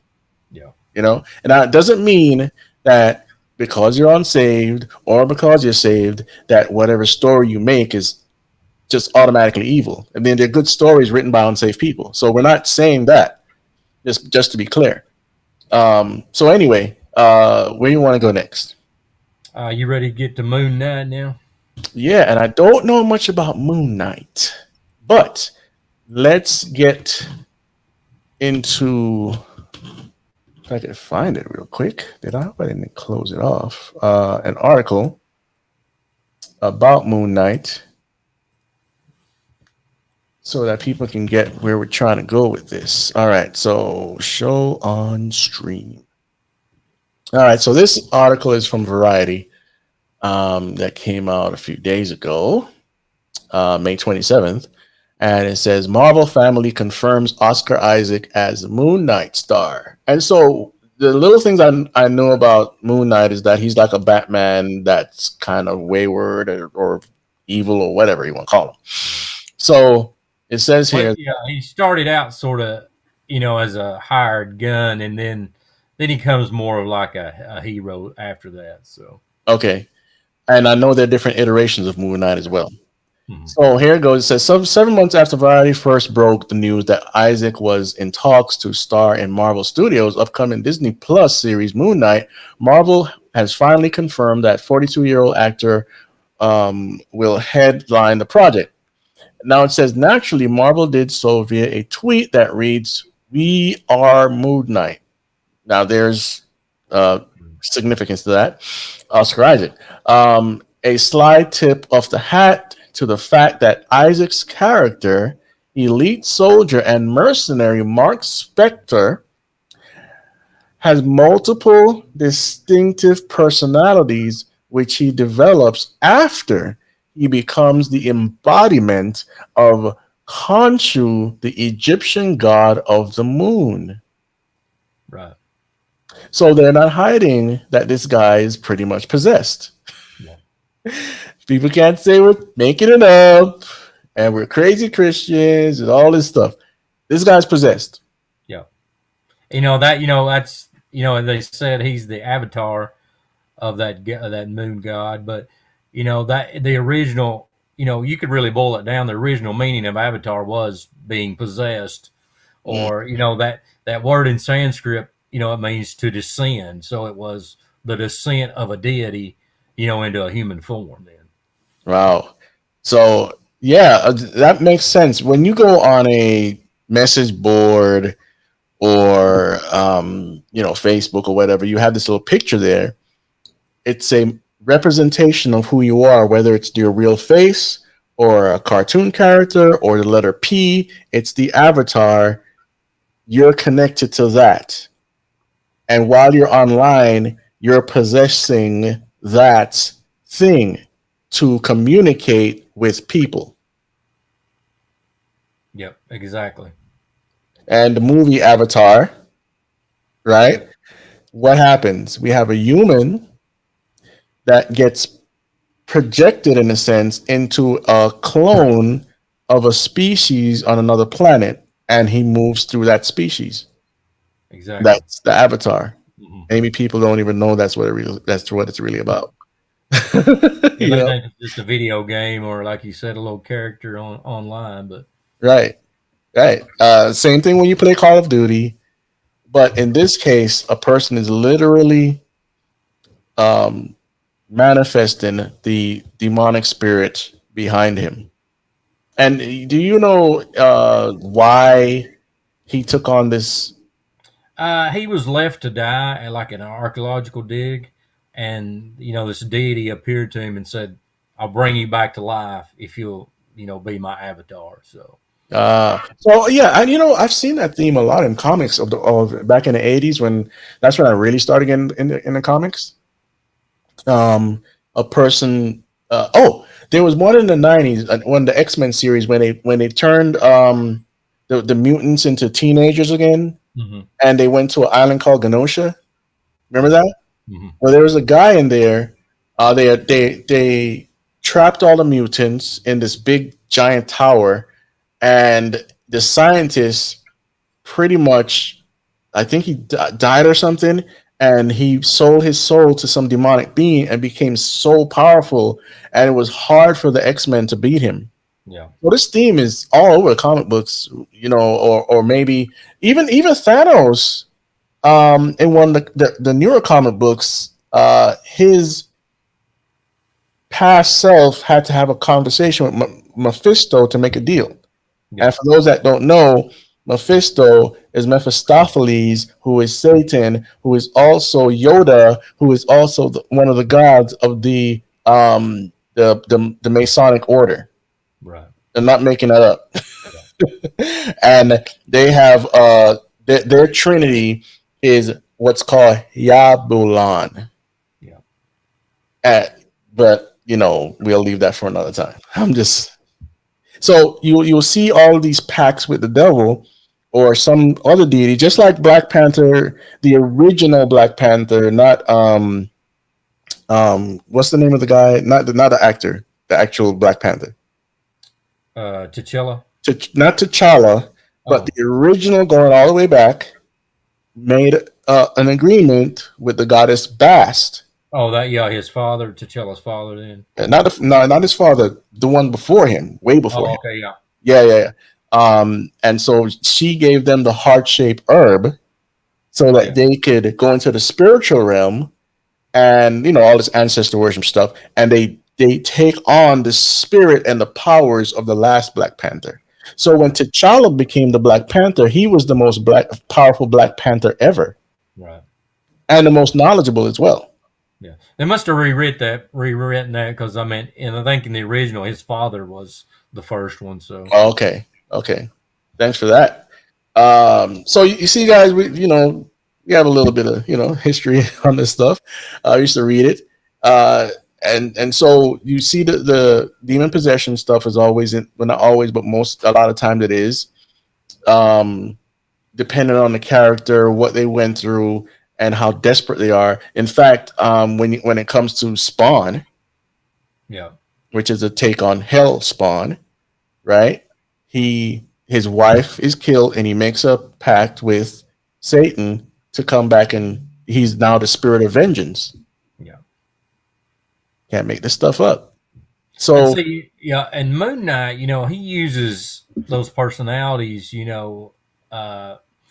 one of them's a millionaire, but then he has one that's like a cab driver that keeps him connected with the underworld. So these sort of personalities have, they blend into, how he's supposed to be fighting crime and things like that. So, hey, 1 second. They're saying that you need to turn up your mic just a little bit. okay. All right. How's that? It sounds good. It's not Okay. distorted. How's that, guys? Sound better? All right. Okay, so if you have any questions that are relating to this topic that we can answer, please put it in the super chat. We're really willing to answer some questions if we know the information and if it's applicable. Don't ask me about flat Earth. Don't ask me about stuff that we're not talking about. Okay. Let's see. So where were we? Okay, so Yeah. huh? Moon Knight and his possession personality, Joe. Possession and person. Okay, so when it comes down to multiple personalities, usually not always, it's some demonic force. Right. I talked about the movie Cruella a minute ago, well, an hour ago or so, and how she had a duality, a multiple personality issue, and when Cruella, when Cruella takes over, it's more aggression. She can get anything done. So sort of like Beyonce with Sasha Fierce. Yeah. Yeah. And so with Moon Knight having these, another one is Professor X's son, Legend. Mm-hmm. Legend. He pretty much is the manifestation of what we would call, what's the biblical term for the guy that was possessed by like a legion? Legion, yeah. But what was the guy's name that was actually possessed? Do you know? I don't know if they ever. I don't think it tells his name. They just. I think they gave him like a title or something. I mean, like scholars, they give him like some. Yeah, I'm not familiar with that. Then, yeah. Okay.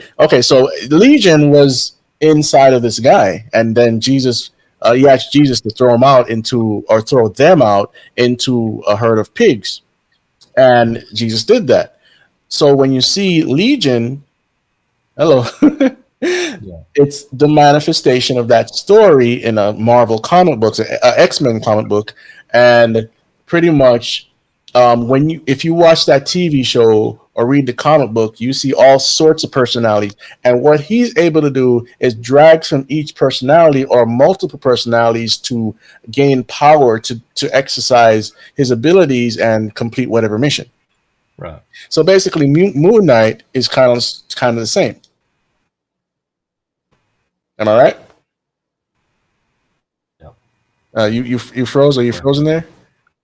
Okay, okay, there you go. All right. Talking, let me hear you. I can't hear you. You're breaking up. I can't hear you at all. Okay. Okay, there you go. Say something again, please. Okay. Again.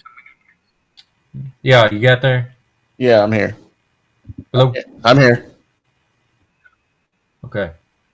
All right. So Okay. Just saying. He uses the multiple personalities. In a way, like I said, if he uses the cab driver, he can go and get insights on the criminal, what's going on in the gangs and the mobs. So he uses those to his whatever he's his best yeah, to fight the crime with. So right. advantages, that's the word I was looking for. Yeah, yeah. So these are the films that are ready to hit you whenever. I don't know when Moon Knight comes out, but I know Celestials. The Eternals are coming out soon. November. November is the Eternals. I'm not sure about Moon Knight yet because this is pretty much an announcement, so it might come out next year. Um, Yeah. so, did you ever see? Unless you got more to say about Moon Knight. No, other than when he first come out, he was introduced in Werewolf by Night, which was a another occultic one of Marvel's occultic series. They come out in the mid-70s with Tomb of Dracula and the Werewolf by Night series, and those were very occultic. There, I laughed though. The kid that was the werewolf his name was Jack Russell. I can't get over that one. Like a dog, Jack Russell. But Yeah, yeah. but Moon Knight was hired to kill him, and he had like all kinds of silver coated weapons. He had like these little, I guess the batarangs. It was similar, the batarang Batman, but it was made out of silver, and he was throwing them at the werewolf and had a glove with silver spikes on it. So it's just steeped in occult. Yeah. So since you mentioned the weaponry, let's get into a little bit of metallurgy and why it's important to these characters. And once again that goes back, to the Book of Enoch, and goes back even to the Book of Genesis. In the family line of Cain, it talks about and Zillah. She says she also bare Tubal-Cain, an instructor of every artificer in brass and iron. That was the first mention of metals all the way back in Genesis 4. And then iron, that takes on a connotation that's always associated with the giants. In Deuteronomy, it talks about Og, the king of Bashan. He was one of the remnant of the giants, and said he had a bedstead of iron. And then, of course, we know when it goes on to talk about Goliath's staff, it said, in the staff and his spear was like a weaver's beam, and his spear's head weighed 600 shekels of iron, and one bearing a shield went before him. So iron becomes associated with the giants and the demonic all throughout the scripture. So there's a definite, metallurgy is definitely connected with, the silver bullet for the werewolf. And then, they even talk about copper. Some of the people that talk about giants today talking about copper bullets for those. So yeah.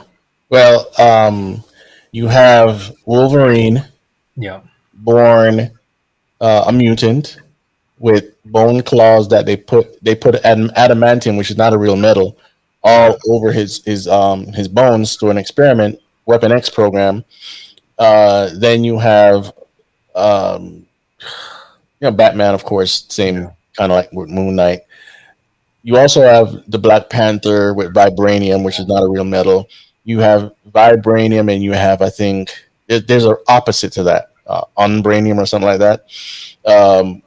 The theme of opposites are always, it's always there, but the metallurgy is there as well. Thor's hammer, Captain America's shield, and a lot of these themes also go back to alchemy. Right. So if you don't know much about alchemy, you don't have to go do a deep dive, but do a little research on it, and you'll see why it's kind of one of the important themes. Um, you have Silver Surfer, who is supposed to be, according to Jack Kirby, Lucifer, Right. right? Exactly. And he's made up of a metal, element, chrome, right? Well, Ultron was made of adamantium as well. So Ultron. Um, what's his name? Oh my goodness, the dude that's the not. He's sort of a black Superman, but I can't remember his name.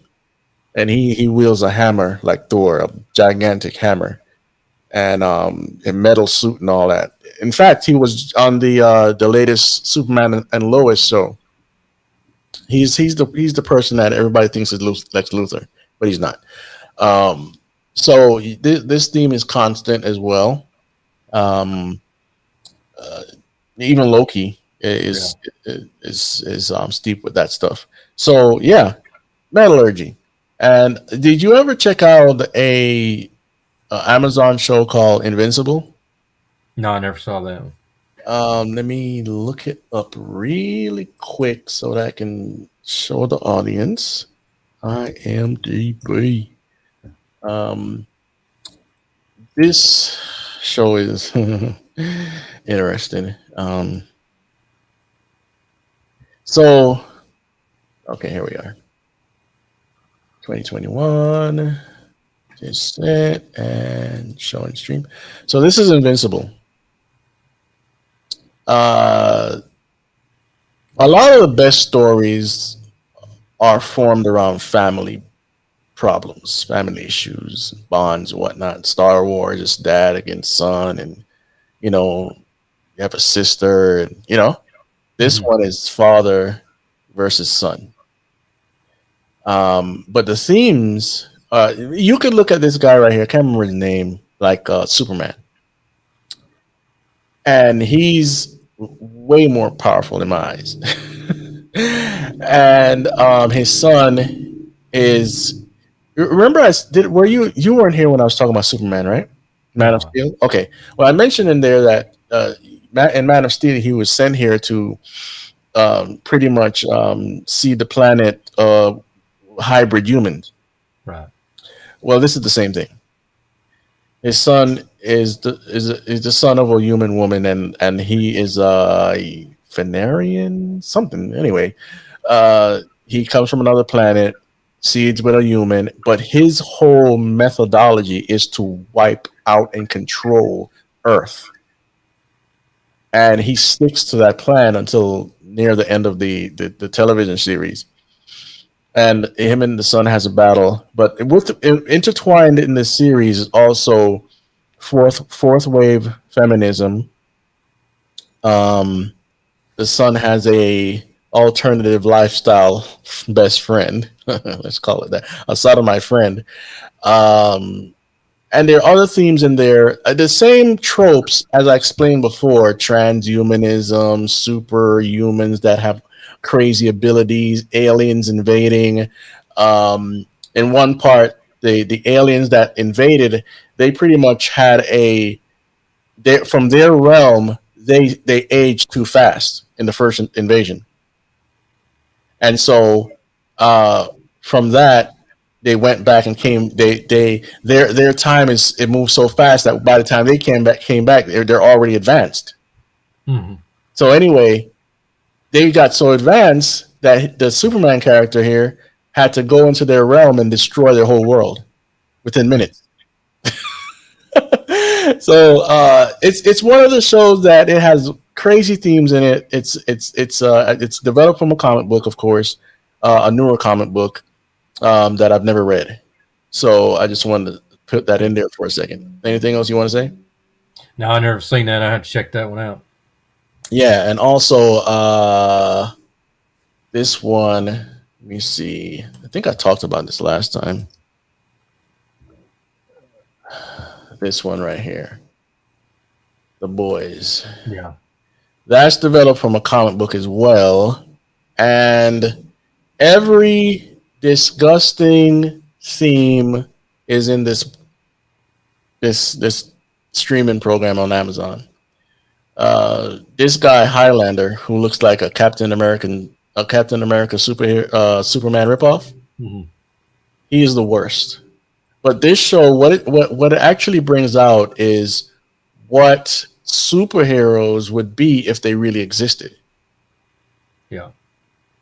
Dominating, narcissists. Some of them are racist. All this stuff, and he's that guy murders like crazy. And these are supposed to be the good guys, but each side has their has problems that I wouldn't say anybody needs to go towards or be familiar in. It's very violent, very graphic, to the point where in the first season, the guy that's like the Flash, the black guy, he ran through a woman by accident, and just her whole body just exploded while her boyfriend's uh, holding her hands on the streets. Mm. That's how graphic it is. So yeah, that's Highlander right there. He's like a Superman, Captain America ripoff, but very evil. But the world thinks that he is like a messiah. In Yeah. fact, in the first season, he presents himself like a messiah at a pseudo Christian concert. Mm. So the anti Christian themes are there in most of these shows. Yeah. Just like in Batman versus Superman, you had Lex Luthor blaspheming all over the place, and that's because his character is based off of Aleister Crowley. Right. Yeah, so that's the boys. We were going to talk about that another time, but I just lost interest. It's very violent, man. So yeah. So anything else you want to talk about real quick as we get closer and closer to ending the stream? I just the one thing we forgot about the Moon Knight on that Moon God. He was the one responsible. They had the book in that in the movies Night at the Museum. That book, the power came from that moon deity to bring all the exhibits to life. So Oh yeah. Oh yeah. What was that called? Not at the museum. yeah. Mm-hmm. Yeah. I remember that. I liked that program when it first came out. I knew less then than I knew now. Yeah. So as you see, guys, um, the themes, they're not going to go away until Jesus returns. The Bible talks about all this stuff is going to get burnt up. There's going to be a new heaven and a new earth. And I'm not of the idea that it's going to be a totally brand new earth and like God is recreating. I think this earth is going to burn up and then be regenerized. I say, well, how are you going to say regenerated? Yeah. You know, um, because there is going to be a fourth temple Yeah. also, and the throne of David is going to last forever. So how can it last forever if everything's recreated? Yeah. So we I there was a time when I was all into this stuff, and I was like, I don't know how I would ever lose interest. I mean, real interest, like the fanatic interest. And I read that verse a couple times, how all of these things are just going to burn up. You know, they matter now, but in eternity they mean nothing. Right. All of these old gods, so called, the stories, the tech, all of the wicked thing we could think about, they're going to be gone, Right. and God is going to start over with the redeemed of God. All of the deities, no, not deities, fallen angels, demons that pretend to be gods, they're going to be in another place with the rest of humanity that did not surrender to Jesus Christ. And also, the time is now, not 8 years from now, or 80 years or 50 years or whatever, the, because every day somebody dies. Yeah. But there's going to be what you call the first resurrection. You see characters like these die and resurrect all the time. And you have stories in mythology about resurrection, but Satan knew what was coming, so he had to put some of those stories in there. And the first resurrection is for everyone that pretty much chose God over the elements and Satan and the created things. Yeah. And the second resurrection is about the judgment seat of God, the great white throne judgment. And you see semblance of this great white throne in certain comic book movies, but it's nothing compared to what's coming. And humanity is constantly being led towards these dark figures that have nothing to do with God. So even though sometimes I'll watch a comic book movie or something, I know exactly what's going on. But some people become so fanatical about this stuff that they got to dress up as their gods. Yeah. And some people get mad because I say that, because I call them their gods. Worship is anything you give your affection to too much. So you look up the word for yourself and you'll see it. I don't care what character it is. It could be Archie. I don't care. So you have to know where your affections lie and what does it all mean in the end. Does it mean that if you go watch a superhero movie that you're going to hell? That's not what brings you to hell. And hell was created for the devil and its angels, according to the Bible. Yeah. So humanity was not destined for this place until sin came in the picture. Because after sin came death and curses, the whole planet cursed, thorns, thistles, all the bad stuff is a symptom of the problem. And the problem is sin. Right. And so these heroes and movies, there are symptoms of the problem.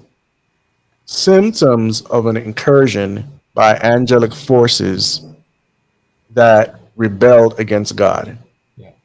That's the true story. Yeah. The flood is another true story that mankind refused. Let me not say some men refused to accept. Even though the story of the flood, it's in almost every civilization on the planet, if not every. Yeah. Because we broke off after that and went our separate ways after the Tower of Babel, which was like 100 or 200 years after the flood, that when witchcraft was reinstituted to the world, then God confounded the languages. We went off into our own directions and planted our feet in different lands. Yeah. So we brought the story of Noah with us. Even though in one tongue it might say N-O-E, and in English we say Noah, it's still the same story. 8 people on a boat while God wiped out everything else. Yeah. Of course, they had animals on there, not to leave that out. It is what it is. And if you're asking, well, what happened to the fishes and stuff? Well, they're in the water. And there goes my dog. My dog is saying, get off the doggone podcast, buddy. I'm ready to eat. My daughter must have came out or something. Anyway, so I think that clarifies that what we believe as born again, Bible believing Christians, the Bible assumes God is real. Yeah. And it was written from his heart through man. Men didn't sit down and whip up the Bible. He laid his spirit on them and they wrote. and 14, was it 14 different, how many, 4 different continents, 40 different writers over the span of 1,500 years, Yeah, you're pretty close there. somewhere around that.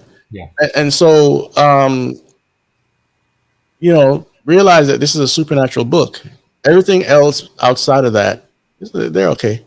The Bible is the word of God. The other spiritual books, they don't have prophecy in them, and if they do have prophecy in them, it all fails. It falls apart. The Bible is the only book that has prophecies that actually came true and are coming true as we speak. Just look at Israel. Yeah. Anything you want to add before we close this out? Yeah, like you said, it's all coming together. It's all the elements of the end times. They're quickly coming. There's a confluence, if you will. And what's been on my mind just I can't get it off my mind the last few days is that I believe we're the generation that's not going to die. There's always been that hope in mankind, that one day we wouldn't have to die. Mm-hmm. Mankind has thought that for now 6,000 years. There's going to be somebody that don't die, and Enoch was the first one, Mm-hmm. and Elijah didn't die, but there's going to be a whole generation of Christians that are going to skip the grave, brother. Yeah, We're not going to have to walk through the valley of the shadow of death. yeah, that's true. We're walking on out of here, and it just excites me tonight to think that I'm going to be one of those. I really believe me and you are going to be in that number, and we're going to be changed in a moment, in the twinkling of an eye. This mortality is going to put on immortality. This corruption is going to put on incorruption. And like I said, it just excites me to think that, of all the people, that's ever lived on this earth, we're the ones that I believe are going to see that. Yeah, And it gives me so much hope. I have a high belief in that too. Whether it happens or not, we're so close. Right. We're so close. And I'm not saying that because it's I have googly feelings about it. Bible prophecies being just fulfilled all over the place, Right. and the convergence is real. And what we talked about tonight is a part of that convergence. Exactly. So, if you are a Bible believing Christian, run the race. We're here to run the race, and this is a part of this program to run the race and influence you and the lost to move towards Jesus Christ instead of these weirdos. So, you want to take us out with a gospel message, my friend? Yeah. Yeah. And just say tonight that, like I said, I believe we are that close. And, the world is pulling on everybody's, there's so much temptation out there now. And, the only thing, everybody looks around, which way is right? Jesus Christ is the way. He's the only way. And, you don't have to do anything. You don't have to go join a church. You don't have to go get baptized. You don't have to do any good works. You don't have to sell magazines. You just have to call upon the name of Jesus to be saved, and put your faith and trust in Him. And you can join us with the hope, that you won't have to die, and you can be taken out of here before that awful time of tribulation, comes on this earth. Just put your faith and trust in Him. And I'm just going to let us in prayer tonight. Dear Lord, we thank you for this day. We thank you for this opportunity to be on here with our dear brother Chris. And God, if anybody's out there listening tonight, Lord, that is lost, Lord, has never been saved and born again, we'd ask you to come, Lord, and just come to them tonight. And Lord, that they would give their heart to you, God, tonight. There may be somebody listening out there that's just, they've given up hope in this life. There's hope in Jesus Christ. There's hope, Lord, in heaven. There's hope, Lord, that you're coming soon to take your church out of here. And we're just going to walk on out here like Enoch did. It says, and he was not, because God took him, and God's going to take us one day. And if you're out there and you want to be in that number, just call on the Lord Jesus Christ tonight. and ask him to save you from your sins, and he will. It says, all who call upon the name of the Lord shall be saved, Lord. Over there in the book of Romans, it talks about that we should just call on him and confess his name, and we would be saved and join the number of those, the blood bought cry, those that are washed in the blood of Jesus Christ. I mean, it's simple. It's so simple. A child can do it. My daughter did it when she was 9 years old. My other daughter, my oldest daughter, I think she was 5 or 6 years old when she was saved. Even a child can do it, but you got to have that. That's what you got to have, is that childlike faith, and sometimes that's hard for those that are older and more mature. But just put your faith and trust in Jesus Christ tonight. Amen. Amen. Amen. Thanks for joining us, guys. Everybody in the chat. I didn't see all the comments, but we will be back with another program. I'm thinking about doing some tech shows and whatnot to explain some of the stuff going on out there, especially with the CV, the bear bug. We're at a critical junction in time. All I can say is a lot of this stuff was already talked about many years ago. So we're going to bring up some issues and keep you guys informed as we go. So thanks for joining us. And remember, Don't let them burn. That's right. Don't let them burn.